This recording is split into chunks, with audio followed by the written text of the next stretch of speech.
Bonjour Pauline, Bonjour je suis Sandy. ravie de t'accueillir pour la chaîne Maman Sacrée. Merci. Donc aujourd'hui, tu vas venir nous partager ta maternité et donc tu es passée par un parcours PMA. PMA, ouais. Donc je vais te laisser te présenter et puis ensuite je vais te poser les petites questions.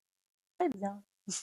Donc je suis Pauline, j'ai 38 ans, je suis maman d'un petit garçon de 2 ans avec Nicolas, le papa.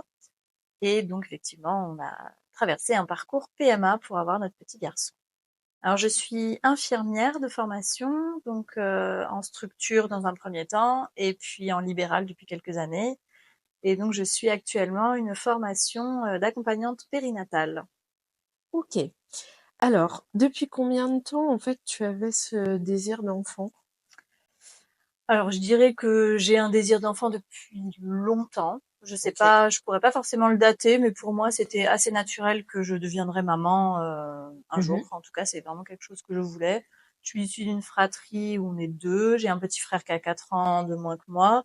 Ok. Voilà, une famille, tout ce qui est de plus classique. Et donc, du coup, ce désir d'enfant depuis, oui, plusieurs années. Depuis plusieurs années avec ton conjoint. Voilà. Ok. Alors, on est ensemble depuis 7 ans. Mhm. Et on a commencé à avoir le désir d'enfant 1 an après notre rencontre, à Ok. peu près. À quel moment, avec ton conjoint, vous vous êtes posé la question en fait d'un parcours PMA? Alors en fait, ce qui s'est passé, c'est qu'on a eu donc un désir d'enfant. Donc ça faisait un peu plus d'1 an qu'on était ensemble pendant un voyage à Cuba où on s'est Waouh! dit bon, allez, on se lance, on arrête de se protéger et Mmh. donc on essaie de faire un enfant. Donc on a fait 1 an, un peu plus d'1 an d'essai. Et puis quand même, Oui. sachant qu'il y avait rien qui démarrait, j'ai consulté, enfin on a consulté tous les deux le gynécologue qui me suivait dans une clinique privée à Toulouse OK. et qui a commencé à nous parler effectivement d'un bilan hormonal avec quelques examens à faire pour éventuellement expliquer un petit peu cette période de pas d'échec, mais en tout cas, voilà, une période d'infertilité qui n'était pas forcément expliquée. Donc, on s'est lancé dans les examens, dans les Mmh. bilans hormonaux. On s'est rendu compte que finalement, il n'y avait pas grand-chose d'anormal, Mmh. si ce n'est que, à l'époque, moi, j'avais 5 ans Mmh. et Nicolas 42 ou 43. Mmh. Donc bon, voilà, effectivement, on était plutôt dans une tranche d'âge un peu haute par rapport à la moyenne actuelle, mais bon, ce qui n'était pas forcément bloquant en soi. Bien sûr. Mais donc du coup, voilà, on a fait tous ces bilans-là qui se sont avérés négatifs. Donc le gynécologue nous a proposé de rentrer dans un parcours d'insémination artificielle dans un premier temps. OK. Donc le protocole, c'était 6 inséminations, donc Oui. avec une tentative tous les 2 mois. Mmh. 1 mois de stimulation, 1 mois de pause. D'accord. Donc c'est ce qu'on a fait. On a essayé de s'y tenir vraiment. Bon, on a commencé la première insémination avec donc tout un protocole d'injection sous-cutanée dans le ventre et après des Mmh. contrôles, prise de sang, échographie régulière pendant tout le cycle et l'insémination au moment de l'ovulation. D'accord. Donc on a fait une première tentative qui n'a pas fonctionné. On en a fait Mmh. 2, 3, 4, 5, 6. On est allé jusqu'au bout. Jusqu'aux 6 Voilà, jusqu'au bout inséminations. du protocole. Mmh. Donc effectivement, c'était un peu contraignant parce que ça revient assez souvent, parce que les injections doivent être faites à des horaires précis, Mmh. toujours compatibles avec une vie professionnelle, mais bon, il faut s'adapter. C'est Mmh. pareil pour les prises de sang, les échographies, elles sont faites en fonction des différentes étapes du cycle et c'est le gynécologue qui fixe les dates. Donc D'accord. à nous de se débrouiller pour être disponible le matin pour aller faire la prise de sang, l'échographie, sachant qu'à ce moment-là, moi je suis infirmière libérale, que je commence tôt, que Oui, j'ai pas forcément toujours le choix de mes jours de travail, que bien voilà, sûr. toujours possible de s'arranger avec ses collègues, mais Mmh. ça reste quand même une charge mentale voilà, assez importante. Mmh. Et donc après, les inséminations se faisaient dans le cabinet du gynécologue, OK. qui fait donc partie d'une équipe où ils étaient, je crois, 8 gynécologues et je pense qu'ils étaient que 2 à pratiquer les inséminations. Donc D'accord. c'était voilà, soit le gynécologue qui s'occupe de moi, soit son collègue. Oui. Et donc ça se faisait dans leur cabinet, sachant qu'ils étaient soit d'astreinte, soit au bloc, soit en Donc c'est quand même, consultation Donc pas toujours Ouais, pas disponibles, toujours dispo, donc quoi. il y a pas mal d'attentes quand même devant leur cabinet.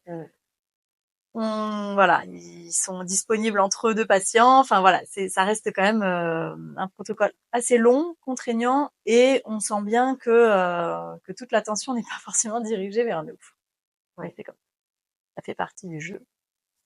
Et donc par la suite, on a décidé donc de se tourner vers l'hôpital, donc OK. l'hôpital de Toulouse, l'hôpital public, Mmh. qui réalise des fécondations in vitro. Donc voilà, comme les 6 inséminations n'avaient pas fonctionné, on a basculé sur l'hôpital Oui. dans un service de PMA avec un laboratoire INSECOS, le centre de Ouais. préservation des, non, j'ai plus le terme, mais préservation d'ovocytes et Novocytes, de sperme.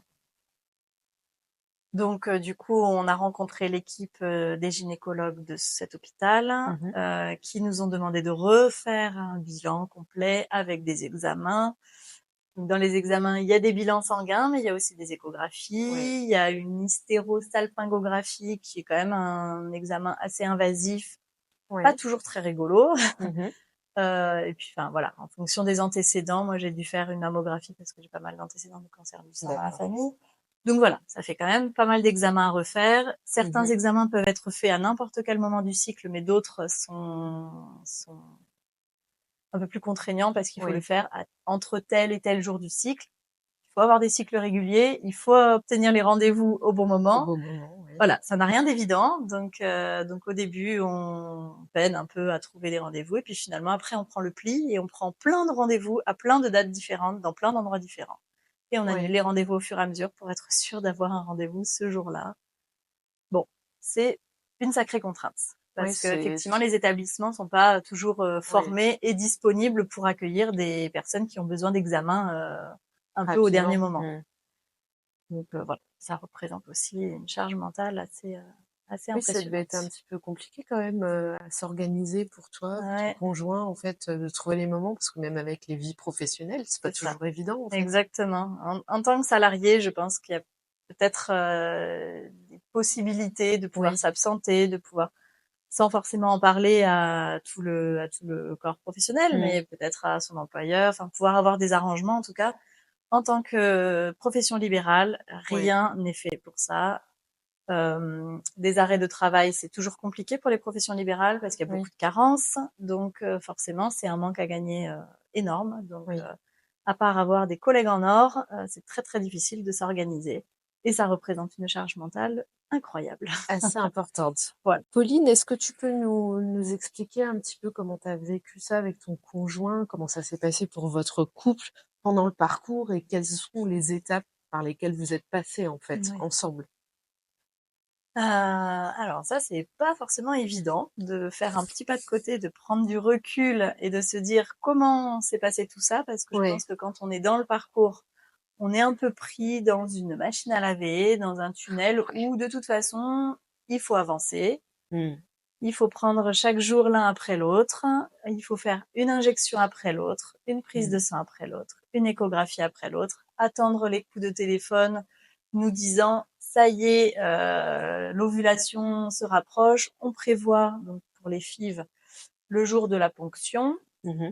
et donc du coup voilà, on se présente le jour de la ponction. La ponction, c'est un examen vraiment pas évident, Ouais. sur lequel je pense qu'on manque un petit peu d'informations OK. sur le déroulement de l'examen, sur voilà, la Mmh. douleur que ça peut provoquer, les sensations que ça peut provoquer.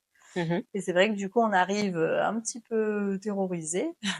Alors l'équipe qui nous a accueillis était vraiment très bienveillante, Mmh. très à l'écoute. On a pu être vraiment rassurés. Mais voilà, c'est vrai que c'est un moment un petit peu d'inquiétude. Mais donc la ponction d'ovocytes se fait, enfin de follicule se fait, et Mmh. puis ensuite on est un petit peu dans l'attente Oui. de savoir combien de follicules ont été prélevés, euh, et ensuite combien de follicules sont conservés. Est-ce que les follicules se transforment en embryons? Donc nous on avait utilisé le protocole FIV-ICSI, donc c'était un spermatozoïde était introduit dans un follicule, et de OK. là, soit ça fait un embryon qui se développe, soit le développement s'arrête et donc l'embryon n'a pas une croissance adéquate et idéale pour un transfert. Donc voilà, sur la première FIV, on a quand même obtenu un bon résultat, avec une quinzaine de follicules au départ, puis finalement qui sont mis en embryon, mais il y a que 6 embryons qui tiennent. Et puis les embryons sont ce qu'ils appellent poussés parce qu'on attend un développement sur plusieurs jours. D'accord. Donc soit ça peut être un développement sur 2 ou 3 jours, soit ça peut aller jusqu'à 5 jours. Et on dit que jusqu'à 5 jours, ça devient des blastocystes et que ces embryons-là sont un peu plus solides et un petit peu plus résistants. Et donc en général, quand on a beaucoup d'embryons, on essaie d'aller jusqu'à J5. Nous, ça n'a pas forcément été évident parce que à J5, on en avait plus que 2. Donc on était un petit peu échaudés parce qu'on part du principe que la ponction se passe très bien, qu'il y a plein de follicules, donc du coup on est très heureux. On se projette un petit peu. On s'est dit que c'est super, qu'on réagit bien, que tout le protocole s'est bien passé. Puis finalement, le nombre d'embryons diminue. Et puis finalement, il y a que 2 blastocystes. Alors, on a eu la chance d'avoir pu implanter un blastocyste et garder un blastocyste en cryogénie, pour pouvoir organiser un transfert plus tard si besoin. Donc voilà, on a eu un premier transfert qui malheureusement n'a pas débouché sur une grossesse. Ensuite, quelques mois après, on a réalisé le transfert de l'embryon qui était congelé. Ça n'a pas fonctionné non plus. Donc après, on est reparti sur un deuxième protocole avec, pareil, un nouveau rendez-vous avec le gynécologue. Un nouveau protocole qui finalement était quand même assez semblable au précédent. Et donc, voilà, une nouvelle FIV avec une nouvelle ponction folliculaire. Et là, alors je me souviens plus exactement des chiffres, mais je crois que les chiffres étaient un petit peu moins importants. Mais finalement, on a quand même eu 3 embryons qui ont été en conservation jusqu'à J3. Et on a eu l'implantation d'un embryon à J3. Et les 2 autres ont été congelés. Et ça a débouché sur une grossesse et donc un petit garçon 9 mois après. Voilà. Et c'est vrai que du coup, si je devais nommer un peu toutes les émotions sur ce parcours, il y aurait donc beaucoup de joie à des moments où on voit que le corps réagit bien, qu'on répond au traitement. C'est vrai que voilà, ça nous rassure. Les moments d'échec ont été vraiment, vraiment difficiles. Parce que c'est des choses auxquelles on s'attend, mais on n'a pas très envie de les vivre. Donc, je parle pour moi, c'est vrai que les échecs étaient très culpabilisants, parce qu'on se dit, est-ce que je me suis suffisamment reposée? Est-ce que j'ai pris suffisamment soin de moi? Est-ce que j'ai bien fait les injections au bon moment? Voilà, on est toujours dans la culpabilité parce que ça n'a pas marché. Peut-être que si on avait fait quoi que ce soit, ça aurait peut-être fonctionné. Voilà. On se remet toujours en question. C'est des remises en question incessantes. Et puis, j'ai pas forcément arrêté le travail à chaque protocole, donc j'ai essayé de me libérer autant de temps que possible. Mais bon, voilà, ça n'a pas toujours été parfait. Et c'est vrai que pour le papa, pour en avoir donc discuté avec Nicolas, qui voulait lui aussi partager un peu son ressenti, c'est les échecs, c'est vraiment une gestion très très difficile des émotions, parce que forcément, lui, il va être très déçu, mais il va essayer de le montrer le moins possible pour essayer de me préserver moi aussi. Bien sûr. Il y a un espèce de sentiment d'impuissance où lui il ne subit pas physiquement tout ce que la femme subit, mais il est quand même là pour la voir joyeuse à certains moments et vraiment triste à d'autres. Donc vraiment, voilà, la gestion des échecs, c'est compliqué. Et à ce moment-là, vraiment, on manque d'encadrement et de soutien de professionnels de santé, parce qu'effectivement, on va être très informé sur tout ce qui va être les protocoles, l'organisation, les examens, enfin vraiment toute cette chronologie. Mais je trouve, en tout cas c'est ce qu'on a trouvé tous les deux, et avec du recul ça se confirme, que tout l'accompagnement socio-émotionnel, psychologique, on ne l'a pas du tout. Alors, c'est ce qui vous a manqué beaucoup à ce moment-là, en fait, Voilà. pour tous les deux, de C'est toute ça. façon. Mmh. Je pense qu'on s'en est pas forcément rendu compte tout de Sur le suite, moment, mais ouais. avec du recul, voilà, on se rend compte que c'est des épreuves qui marquent beaucoup Ouais. et voilà, qui créent pas mal de blessures qui restent longtemps après. Mmh. Voilà, c'est ce que je retiendrai. Comment as-tu été accompagnée avec ton conjoint pendant le parcours? Alors c'est une grande question parce que donc effectivement l'accompagnement médical se fait de manière très naturelle parce que Ouais. voilà, le service est très bien organisé. Ouais. Tous les services sont les uns à côté des autres, donc on sait qu'on va pouvoir faire les prises de sang au laboratoire, puis ensuite on va aller à l'échographie, on nous donne le rendez-vous. Enfin voilà, tout Ouais. est vraiment bien rodé. Du point de vue médical, vraiment, il n'y a rien à dire. Il y a rien à dire. Tout est rodé.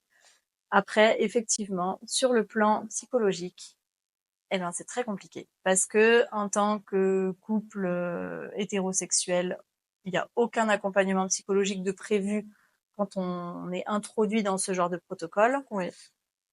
Et par la suite, ben c'est vrai que nous, on s'est jamais dit peut-être que c'est un peu lourd à porter au niveau des émotions, peut-être qu'on devrait aller consulter. Mmh. Comme on n'a pas forcément eu cette idée-là, et puis on s'est dit qu'on était quand même vraiment pris par déjà beaucoup d'examens, beaucoup de Oui. rendez-vous, qu'on n'allait pas forcément se rajouter ça. On avait des personnes ressources autour de nous à qui Ouais. on pouvait en parler. Donc voilà, c'est ces personnes ressources qui nous ont peut-être un petit peu aidés à communiquer dessus et Mmh. à évacuer les émotions. Mais c'est vrai qu'avec du recul, euh, on aurait dû se faire accompagner. Je Mmh. pense que ça aurait été beaucoup plus simple pour notre couple, pour la Oui. communication, pour pouvoir extérioriser des choses différentes. Parce que peut-être qu'il y a des choses qu'on n'osait pas trop se dire parce qu'on se dit, ben, je suis triste, oui, mais l'autre aussi est triste. Est-ce qu'on va pas se tirer vers le bas si on est à pleurer tous les deux? Donc voilà, je pense qu'il y a beaucoup de choses pour lesquelles on n'ose pas forcément se Mmh. confier au conjoint ou à la conjointe. Mmh. Et ça nécessiterait peut-être quelqu'un de qualifié, voilà, un psychologue qualifié peut-être Mmh. en En PMA oui, en pour PMA. pouvoir voilà mettre des mots sur des sentiments, sur des émotions, sur des difficultés et peut-être être légitime de penser à tout ça et de ressentir toutes ces choses un petit peu difficiles. Donc voilà, c'est vraiment quelque chose que je regrette sur le coup, j'ai pas forcément pensé à me lancer dans un suivi comme ça Mmh. et on me l'a pas proposé. Oui, puis peut-être dire, c'est normal en fait, C'est que ça, tu ressentes ça, ce que tu vis, les étapes par lesquelles tu passes. Je exactement. pense que c'est rassurant aussi, pour, Mmh, des parents qui sont face à ce parcours. c'est ça, de Ben, se on sentir appelle légitime dans tout ce qui légitime, est en train voilà, de se passer et tout se à dire: fait. «Ben oui, c'est difficile. Ouais, On a ouais, le droit de trouver ça difficile. tout à fait. On va de l'avant, on essaie de rester positif, mais on a Bien aussi sûr, le droit de s'écrouler quand, il y a des nouvelles qui sont, c'est difficiles». s'autoriser en fait Mmh, à éprouver, diverses émotions, c'est heu, ça. quelles Ouais, qu'elles ouais soient, de et toute tout est manière. thérapeutique. Tout à fait. Tout exprimer, c'est thérapeutique.